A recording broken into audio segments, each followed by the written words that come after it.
இன்னைக்கு நம்ம பார்க்க போற கதைன்னா அணிலும் பெரிய உதவி. ஒரு காட்டுல ஒரு அணில் குட்டி ஒரு மரத்துல சந்தோஷமா இருந்துச்சாம். அது எப்பவுமே சிரிச்சுக்கிட்டே இருக்குமா, ஆக்டிவா இருக்குமா. பார்த்துட்டே இருக்கும் போது அங்க ஒரு யானை நடந்து நின்னுச்சாம். யானை நடந்து வந்துட்டே பார்க்காம ஒரு குழியில விழுந்துச்சாம். அந்த அணில் பார்த்துக்கிட்டே இருந்து அச்சச்சோ அப்படி சொல்லி கீழே இறங்கி வந்துச்சான். அந்த வழியா வந்த எல்லா விலங்குகளுமே நம்மளால தூக்க முடியாதுன்னு ஓடியே போயிடுச்சான்.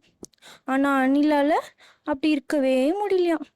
அணிலால நம்ம ட்ரை பண்ணி பார்க்கலாம் அப்படின்னு தோணுச்சான். அதுக்கப்புறம் எல்லா விலங்குகிட்டையும் போய் பேசி நம்ம எல்லாருமே சேர்ந்தா கண்டிப்பா முடியும் சொல்லி கூட்டிட்டு வந்துச்சான்.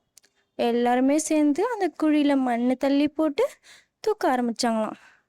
தூக்கிட்டாங்களாம்.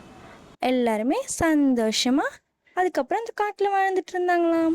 இந்த கதையில உங்களுக்கு என்ன புரிஞ்சிச்சுன்னா, குட்டியோ பெருசோ எதுவா இருந்தாலும் எல்லாராலையும் முடியும்.